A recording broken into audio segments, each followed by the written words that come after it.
Hello delete second same. आज हम आपका ज्योग्राफी स्टार्ट करते हैं। हालांकि सब कुछ बहुत इजी है, आपने बहुत पढ़ा होगा, लेकिन इसके क्योंकि आपके कोर्स में है और रिविजनरी वर्क चल रहा है रिवीजन के लिए, तो हम आज आपको पृथ्वी के परिमंडलों के बारे में बताएंगे। पृथ्वी की सतह में महत्वपूर्ण तीन पर्यावरण में घटक होते हैं जो एक दूसरे को आपस में प्रभावित करते हैं और जिसके संयुक्त रूप को ही हम परिमंडल कहते हैं। परिमंडल जिसे तीन भागों में विभाजित करते हैं, लेकिन उसके साथ साथ इसका एक चौथा मंडल भी होता है। लेकिन पृथ्वी की सतह पर जो पर्यावरण है उसके हिसाब से जो घटक हैं उसमें हम तीन भाग, स्थल मंडल, वायुमंडल और जलमंडल। वायुमंडल का ठोस भाग जिस पर हम रहते हैं उसे हम भूमंडल कहते हैं। ठीक है, जो भी पृथ्वी का पृथ्वी का वो भाग जिस पर हम रहते हैं उसे हम भूमंडल कहते हैं। वायुमंडल क्या है? गैस की परतें जो पृथ्वी को चारों ओर से घेरती हैं, उसे क्या कहा जाता है? वायुमंडल कहा जाता है। ऑक्सीजन, नाइट्रोजन, कार्बन डाइऑक्साइड जैसी गैसें पाई जाती हैं जहाँ पर। जलमंडल क्या होता है? पृथ्वी, क्योंकि पृथ्वी के बहुत बड़े भाग पर जल पाया जाता है, तो उस भाग को जिस पर जल पाया जाता है उसे जलमंडल कहा जाता है। और जल की सभी अवस्थाएं पाई जाती हैं, बर्फ, जल और जलवाष्प।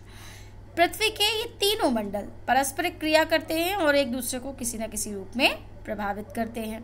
ठीक, अगर मान लीजिए लकड़ी के लिए वनों को काटा जाता है तो मिट्टी का कटाव होता है। मिट्टी का कटाव होता है तो क्या होता है? बाढ़ और भूकंप जैसी प्राकृतिक आपदाएं आती हैं। भूमंडल, स्थल मंडल भी जिसे कहा जाता है, इंग्लिश में लिथोस्फीयर कहते हैं इसको, ये पृथ्वी का ठोस भाग होता है। ये जो परपटी होती है, ठीक है, जो हम स्थल मंडल पढ़ाएंगे तो उसमें हम पृथ्वी की जब आंतरिक संरचना पढ़ाएंगे तो आप देखेंगे उसमें कि कोर, मेंटल वगैरह जो उसमें होते हैं उसकी परतें, तो भूपरपटी की चट्टानों तथा मिट्टी की पतली परतों द्वारा बना होता है, जिसमें जीवों के लिए पोषक तत्व पाए जाते हैं। दो भागों में इस पृथ्वी की सतह को बांटा जा सकता है, स्थलीय भूभाग और जलाशय। ठीक, स्थलीय भूभाग, बड़े स्थलीय भूभाग यानी कि महाद्वीप, और बड़े जलाशय यानी कि महासागर। महाद्वीप, ये भी हम इसमें काफ़ी पॉइंट्स हम लोग कवर कर लेंगे। महाद्वीप कितने होते हैं, हालांकि आप फर्स्ट सेमेस्टर में शायद इसको पढ़ चुके होंगे। पृथ्वी पर 7 प्रमुख महाद्वीप, एशिया, यूरोप, अफ्रीका, उत्तर अमेरिका, दक्षिण अमेरिका, ऑस्ट्रेलिया और अंटार्कटिका। अब इन सब के बारे में हालांकि आपने पढ़ा होगा, लेकिन फिर भी इस वीडियो में मैंने उससे रिलेटेड सारी चीज़ें आपको दे दी हैं। एशिया विश्व का सबसे बड़ा महाद्वीप और पृथ्वी के कुल क्षेत्रफल का 1/3 भाग में ये जो भी स्थलीय जो भाग है उसमें विस्तृत है। यूरोप एशिया से बहुत छोटा है और एशिया पश्चिम एशिया के स्थित है। अफ्रीका विश्व का दूसरा बड़ा महाद्वीप, उत्तरी अमेरिका तीसरा, ये सारे याद रखिएगा क्योंकि पहला सबसे बड़ा और द्वितीय नंबर का, फिर उसके बाद सबसे छोटा दक्षिण अमेरिका के बाद कौन से, ये सब, अंटार्कटिका, इसके बारे में पूछा जाता है। ऑस्ट्रेलिया क्या है? विश्व का सबसे छोटा महाद्वीप। तो ये जो इसमें छोटे छोटे इंपॉर्टेंट पॉइंट्स हैं इसको आप बहुत डीपली पढ़ेगा क्योंकि इसी में से क्वेश्चन आएंगे अगर ज्योग्राफी से कुछ भी आया तो। ठीक है, जलमंडल की बात करते हैं। जलमंडल, पृथ्वी को आप सबको पता होगा, पृथ्वी को नीला ग्रह भी कहा जाता है और नीला ग्रह का कारण क्या है? यहाँ पर जल की अधिकता होना। 71% जो भाग है वो जल का है, 29% क्या है? स्थल का है। तो जल यहाँ पर सभी रूपों में स्थित है, महासागर, नदियाँ, झीलें, हिमनदियाँ, भूमिगत जल, वायुमंडल की जलवाष्प, तो सभी तरह से यहाँ पर जल पाया जाता है। 97% जो जल का भाग है वो यहाँ पर पाया जाता है, और लेकिन अत्यधिक खारा होने के कारण ये प्रयोग में नहीं आता।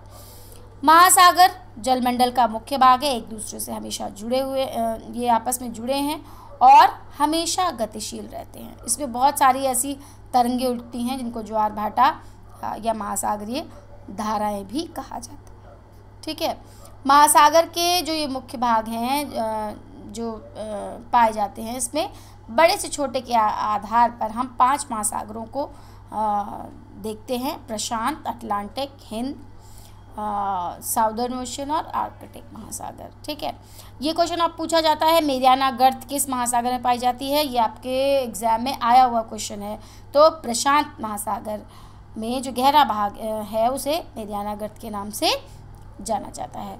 अटलांटिक महासागर विश्व का सबसे बड़ा दूसरे नंबर का महासागर है और ये अंग्रेज़ी भाषा एस के आकार का है। ठीक है, और इसके किनारे पर उत्तर और दक्षिण अमेरिका है और पूर्वी किनारे पर यूरोप और अफ्रीका है। और ये इसकी रेखा जो है वो दंतुरित है। दंतुरित का मतलब दांतों के प्रकार की आगे पीछे करके है, अनियमित है। ठीक है, तो ये पोताश्रय यानी कि बंदरगाहों के लिए ये बहुत अच्छा माना जाता है, इसलिए ये व्यापार की दृष्टि से बहुत अधिक उपयोगी है। हिंद महासागर, ठीक है, ये देश के नाम पर रखा गया ऐसा महासागर है, पहला ऐसा महासागर जिसको किसी देश के नाम पर रखा गया। हिंद महासागर हिंदुस्तान के नाम पर त्रिभुजाकार इसकी आकृति है। दक्षिणी महासागर अंटार्कटिका के आसपास है और आर्कटिक महासागर जो कि उत्तरी ध्रुव में स्थित है और प्रशांत महासागर से छिछले जल वाले एक सक्रिय भाग से जुड़ा हुआ है जिसे बेरिंग संधि के नाम से जाना जाता है, जल संधि। फिर आता है आपका वायुमंडल। हमारी पृथ्वी आप सबको पता है गैस से घिरी हुई है, एक परत से घिरी हुई है जिसे वायुमंडल कहा जाता है और इस ग्रह का सबसे महत्वपूर्ण भाग है। यहाँ पर जीवन संभव होने में इसका बहुत बड़ा हाथ है क्योंकि ऐसी वायु में प्रदान करता है जिससे यहाँ पर सांस ले सकते हैं। ठीक, तो वायुमंडल जो है वो हमें और किससे बचाता है? सूर्य की तेज जो हानिकारक किरणें हैं उनसे बचाता है। ठीक, इसे 5 परतों में बांटा जाता है, क्षोभ मंडल, समताप मंडल, मध्य मंडल, आयन मंडल और बहिर्मंडल। ठीक, वायुमंडल का मुख्यतः जो भाग है वो ऑक्सीजन और नाइट्रोजन का बना है। 99% स्वच्छ भाग है यहाँ पर वायु का और 78% ऑक्सीजन 78% नाइट्रोजन, 21% ऑक्सीजन और बाकी कार्बन डाइऑक्साइड और ऑर्गन जैसी जो अन्य गैसें हैं वो 1% ही पाई जाती हैं। सांस लेने के लिए सबसे इम्पॉर्टेंट जो ऑक्सीजन है, ठीक है, वो यहाँ पर पर्याप्त मात्रा में है जिसके कारण यहाँ पर जीवन संभव है। नाइट्रोजन प्राणियों की वृद्धि के लिए आवश्यक है और कार्बन डाइऑक्साइड बहुत कम मात्रा में है लेकिन ये पृथ्वी के द्वारा जो छोड़ी गई ऊष्मा है उसको अवशोषित करने का कार्य करती है। ठीक, पौधों के लिए भी कार्बन डाइऑक्साइड की महत्ता है, इसीलिए यहाँ पर जीवन की संभवता है क्योंकि यहाँ पर ये सारी चीज़ें एक्यूरेट मात्रा में सारी गैसें पाई जाती हैं। और उसके बाद आता है जीवमंडल। ठीक है, जीवमंडल इसको हम और डिटेल में भी पढ़ सकते हैं लेकिन फिलहाल आप समराइज में पढ़िए। जीवमंडल क्या है? स्थल, जल और वायु इन सब के बीच का एक सीमित भाग जहाँ पर जीवन मौजूद है। यहाँ पर जीवों की बड़ी से बड़ी छोटी से छोटी प्रजातियाँ हैं। मनुष्य सहित सभी प्राणी जीवित रहने के लिए इस जीवमंडल से जुड़े हुए हैं और जीवमंडल के प्राणियों को हम 2 भागों में बांट भी सकते हैं, जंतु जगत और पादप जगत। इसको जब हम जीवमंडल के बारे में डिटेल में पढ़ेंगे तो इसको और डिटेल में पढ़ेंगे। तो ये आज आपका टॉपिक हो गया पृथ्वी के परिमंडल जिसमें हम लोगों ने क्या पढ़ लिया? स्थलमंडल, जलमंडल, वायुमंडल और जीवमंडल। तो इनको आप डिटेल में पढ़ लीजिएगा और इससे जो भी आप पढ़ेंगे वो आपके एग्जाम में आएगा। इंपॉर्टेंट है, छोटी चीज़ें इसके अंदर हैं। ठीक, तो ये आज आपका टॉपिक होगा। नेक्स्ट टॉपिक हम नेक्स्ट वीडियो में बताएंगे।